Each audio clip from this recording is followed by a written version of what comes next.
균형 잡힌 시각, 정직한 분석, 조상훈의 뉴스바. 이어서 초대석으로 만납니다.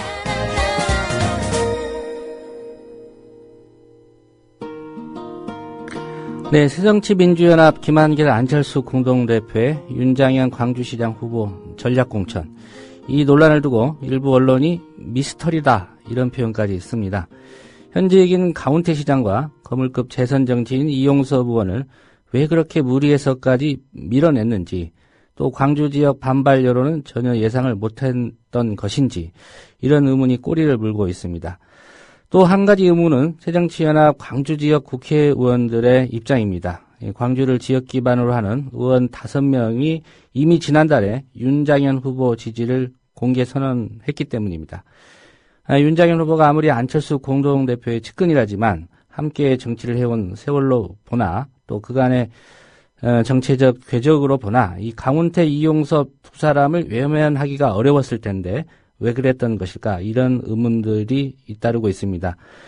광주 북구갑 지역구 의원입니다. 강기정 의원 전화로 연결해서 얘기 들어보도록 하겠습니다. 강 의원님 안녕하십니까? 네, 안녕하십니까? 예. 일단 강 의원님도 지난달 중순에 그 광주 지역 다른 동료 의원 4분과 함께 윤장현 후보 지지를 선언하셨는데, 어떤 배경이 있었는지, 이게 뭐 지도부의 주문 때문이었다 이런 주장도 있는데 어떻습니까? 저희들이 3월 21일 날 광주 지역 5명 국회의원들이 의논을 했고 합의를 했던 것이 있습니다. 예.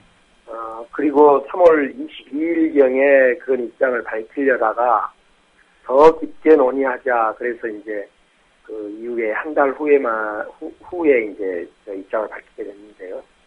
기본적으로 무슨 전략 공천을 요구했다거나 이런 적은 없고요. 예. 단지 통합 전에 윤장현 후보가 사실상 그 안철수 정당의 시장 후보로서 주목을 받았고, 그래서 광주가 관치의 시대에서 정말 지방자치의 시대로 좀 넘어가자. 그동안 줄기차게 됐던 동원의 정치에서 시민 정치로 좀 가는데 적합한 후보가 누구일까? 그 사람이 윤장현일 수 있다. 예. 그런 점에 주목해서 저희들이 윤장현을 주목해달라. 이런 지지선언을 한 겁니다. 예. 그렇다고 한다면 그 시민의 선택권을 보장하는 차원에서 경선을 했어야 옳은 거 아니겠습니까?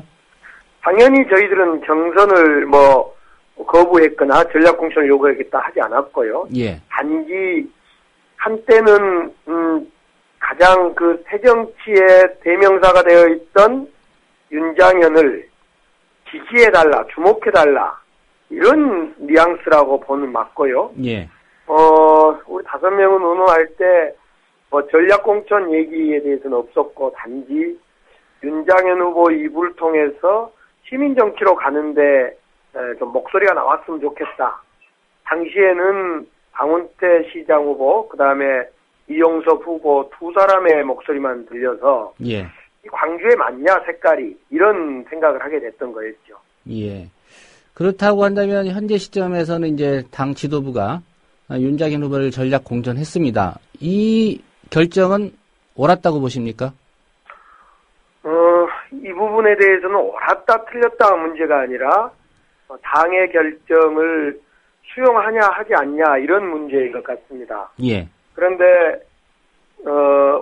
우리 국회의원들 입장에서는 5명 입장에서는 윤장현 후보를 지지한 입장에서 당에서 여러 가지 말 그대로 전략적 판단 속에서 전략 공천을 했기 때문에 우리들은 수용하고 그 윤장현 후보를 위해서 열심히 노력하는 것이 맞다 이렇게 봅니다.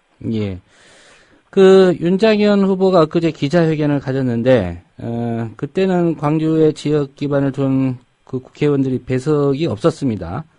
이 부분을 두고 여러 가지 해석이 나오는데 지지 의사의 변화가 발생했다 그런 건 아니죠? 네, 그날은 윤장현 후보가 중심으로 한 기자회견이었고 저희들은 그날 사전에 연락 받은 바가 없었습니다. 예. 예. 예. 그 윤장현 후보를 그 5분의 광주 지역 국회의원이 지지하신 배경은 말씀을 해 주셨기 때문에 묻지는 않겠고요. 네. 한 가지 좀 궁금한 게 이게 당 지도부와 교감이 있었던 겁니까? 아니면 그냥 지역에 기반을 둔 의원들끼리 한번 모여서 논의한 결과입니까? 3월 21일 날 저희들이 결정하고 나서는 그날 밤에, 다음날 오전에 지도부에 통보는 했습니다. 예.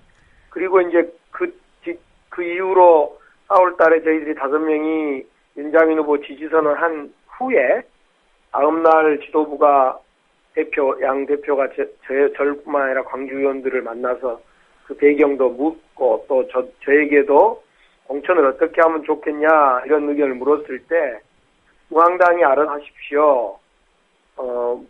전략공천을 원하냐. 그래서 저 같은 경우는 전략공천을 원하는 건 아니다. 예. 우리의 그 지지선언 배경에는 전략공천을 해달라는 요구가 아니라 윤장현을 주목하라고 시민에게 말하고 싶었던 거다. 이렇게 얘기했고요.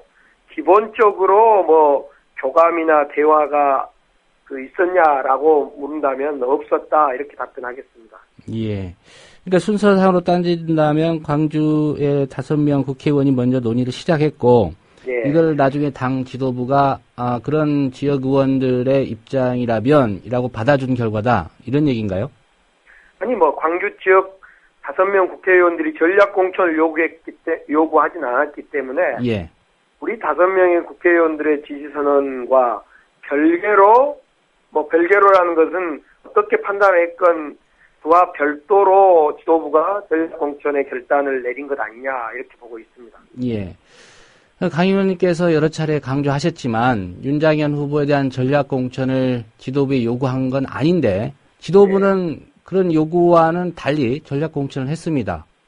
이 부분을 당의 결정이니까 받아들이겠다 이런 말씀인데 이게 광주 시민들한테는 좀 설득력이 떨어지는 그런 얘기 아닐까요?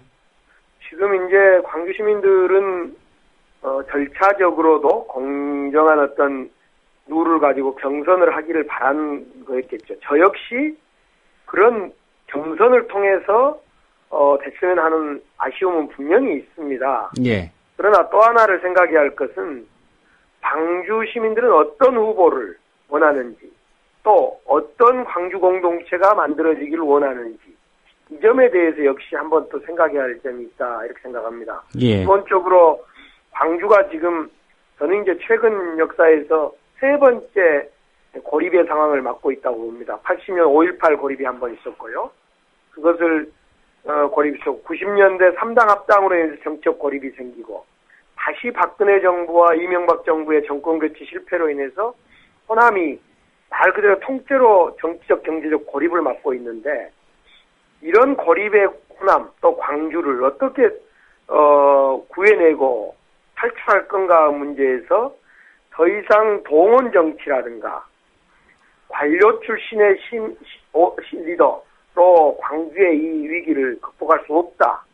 이렇게 이제 다 보는 겁니다. 사실은 이 전략공천 논란이 있기 전까지만 하더라도 광주의 시장은 어떤 사람이어야 되는가, 어떤 유형이어야 되는가 문제에서 상당히 많은 사람들은 더 이상 관료 출신 시장은 어렵지 않냐 이런 이야기가 사실은 팽배했던 겁니다. 예. 그런 점을 같이 봐줘야 된다. 그래서 이 문제는 지금 절차적 문제가 하나가 있다면 하나는 어떤 사람이 돼야 되는가 이 두 개가 지금 혼재되어 있는데 현재의 국면에서는 이 전략공천이라는 지도부가 그냥 광주의 어떤 그 특정인을 이렇게 내리꽂았다는 것 이거에 대한 논란과 논쟁이 심한데 이 국면이 광주에 진짜 어떤 사람이 필요하냐 문제로 가면 좀 달라질 수 있다 이렇게 봅니다. 예, 제가 한 가지 좀 되묻겠습니다. 광주 시민이 원하는 광주시장 후보에 대해서 뭐 관료 출신은 아니다라고 광주 시민들이 그렇게 생각하고 있다. 그런 것 같다라고 말씀하셨는데 그런데 왜 여론조사를 하면 지지도에서는 윤장현 후보가 15% 안팎으로 좀 낮았을까요? 여론조사는 잘 알다시피 인지도 조사의 반영에 다름 아니다 이런 이야기를 하지 않습니까? 예. 여론조사가 높고 낮다는 것하고 후보의 적합도 문제하고는 바로 일치되지 않는다고 생각합니다.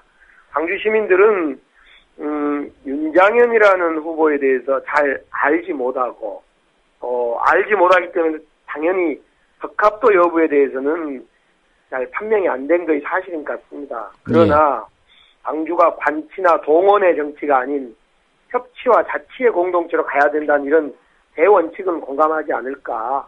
그런 모습을 누가 즉 윤장현 후보가 보여줄 수 있을지 없을지가 관건이라고 생각합니다. 예.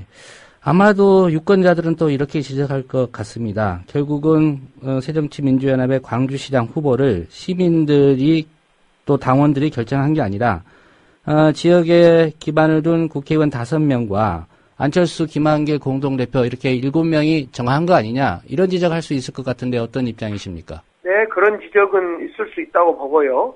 사실은 그런 지적을 지적받지 않고 슬기롭게 진행됐으면 얼마나 좋았겠습니까? 저는 그런 점이 한편으로 제 스스로도 아쉬운 지점이다 이렇게 생각을 했습니다. 예. 사실은 광주시장 후보 공천 문제, 다른 후보 공천도 그렇습니다. 다른 지역 공천도 그렇습니다만 많이 늦어지고 또 합당이라는 걸 통과하는 합당 과정을 거치면서 매우 좀 순탄하지 못한 그래서 이런 과정이 있었습니다. 예를 들면 1월 초에 이용섭 후보는 전략공천해달라 광주시장은 이런 주장을 스스로가 또 했단 말이에요.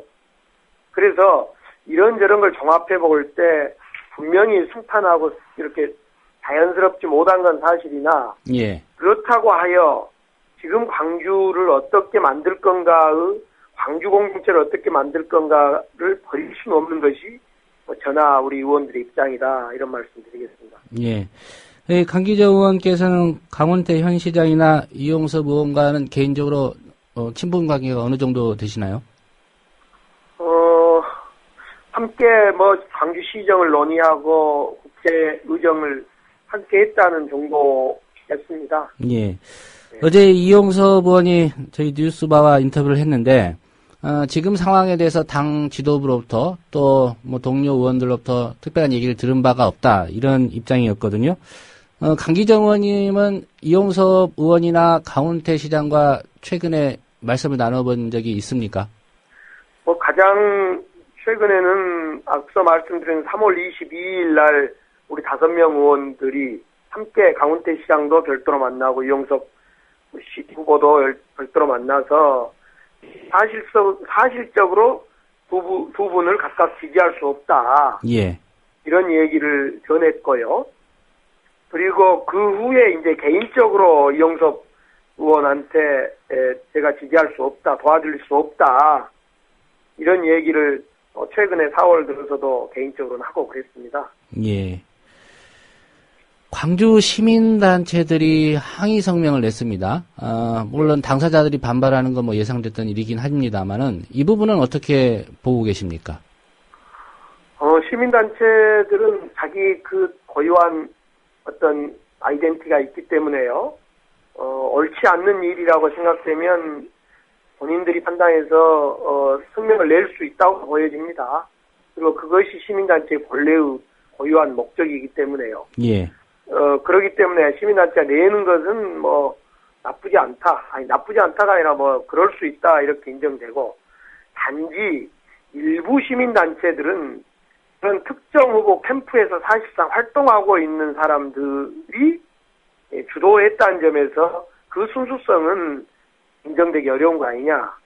이렇게 생각을 하고, 그러나 어떻든 시민단체의 성명도, 시민들의 성명도, 이런 것들이 저는 나와준 거에 참 다행스럽다. 만약 이번 선거가 그냥 순탄하게 예를 들면 그냥 경선으로 치러졌다면 광주는 또다시 깊은 수렁으로 빠져들 수밖에 없다. 이번 선거를 통해서 윤장현 후보가 승리하든 또 다른 무소속 후보인 누가 승리하든 또는 윤장현 후보를 지지했던 국회의원들이 비판을 받든 예. 이 모든 것은 광주의 발전을 위한 긍정적인 모습이지 결코 부정적이지 않다. 제가 오랫동안 광주에 지내오면서 광주가 너무 깊이 침잠되어 있다. 관치 자치의 시대이지만 역시 시장 또는 단체장들이 명령 내리면 시민들은 따라야 되는 동원 정치에 너무 익숙해져 있다. 민주의 도시인 광주가 이렇게 동원 정치와 관치에 익숙해져서는 이건 지방자치라고 할 수도 없고 광주라고 할 수 없다. 저는 그런 점에서 많은 부정적, 긍정적 논란이 있지만은 오히려 잘된 측면도 있다. 이런 부정적인 점은 앞으로 극복해 나가면서 이런 역동적인 에너지, 밑으로부터 오는 에너지를 통해서 세 번째 맞는 이런 호남 고립과 광주의 소외를 극복해낼 수 있는 동력을 만들어낸다면 그 또한 큰 성과다. 저는 이렇게 생각을 합니다. 예. 그 윤장현 후보가 결국 안철수 공동대표 쪽 사람이라는 건 인정하시죠? 제가 알기로는 그렇다는 것 알고 있습니다. 예. 어제 이용섭 의원이 이런 얘기를 했습니다. 결국 안철수 쪽 사람 심기 아니냐. 그리고 김한길 공동대표는 그 대가로 당대표의 입지, 공동대표 입지를 좀 더 가져가려는 거 아니냐. 이런 분석을 했는데 어떻게 보십니까? 글쎄, 저는 광주 공동체를 위한 선택으로 윤장현을 했을 뿐이고요.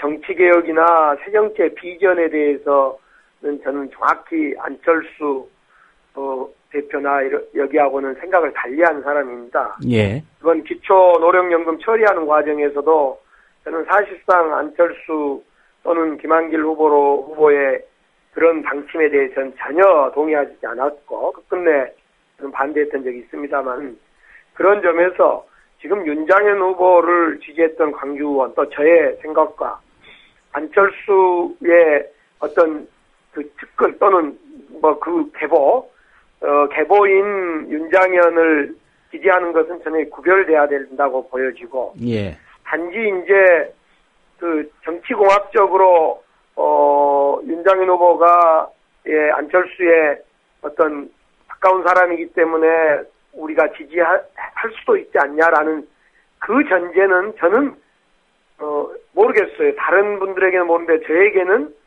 맞지 않고 적용되지 않는 이야기다. 이렇게 저는 말씀드리고 예. 결국은 누구누구의 측근이기 때문에 후보로 됐다는 것도 가정해 볼 수 있으나 최소한 윤장현 후보라는 분이 그런 자격이 있기 때문에 어떤 그 후보로 됐지 않았을까 또 됐을 거다 저는 이렇게 믿고 싶습니다. 예. 한 가지만 더 여쭤보겠습니다. 지금 상황으로 보면 강훈태 현 시장 그리고 이용섭 의원이 후보를 단일화해서 무소속 그 단일 후보로 나와서 이제 윤장현 후보와 맞서겠다 이런 상황으로 가는 것 같습니다. 선거 결과가 이제 어떻게 될지는 막상 선거를 해봐야 알겠습니다만은 만약에 윤장현 후보가 광주시장 선거에서 지게 된다면 이 전략공천을 한 당 지도부가 책임을 져야 된다고 생각하십니까? 당연히 당 지도부는 모든 선거, 광주 선거뿐만 아니라 항상 무한 책임을 지는 사람들입니다. 당연히 이 선거 결과가 잘못되면 그에 대한 책임을 지는 건 당연하다 이렇게 생각합니다. 예. 만일 다른 지역 선거에서 괜찮은 성적을 냈는데 광주시장 선거에서 패했다. 그럴 경우에는요? 그것은 여러 가지를 검토해 봐야 되겠죠. 그리고 그 당대표는 광주뿐만 아니라 작든 크든 선거의 결과에 대해서는 책임지는 것이 대표의 자세다. 이렇게 저는 알고 있습니다. 예. 강 의원님은 지방선거에서 윤장현 후보의 당선을 위해서 열심히 뛰실 계획이십니까? 네, 최선을 다하겠습니다. 예. 오늘 말씀은 여기까지 듣겠습니다. 고맙습니다. 네, 감사합니다. 예, 새정치민주연합의 강기정 의원과의 인터뷰였습니다.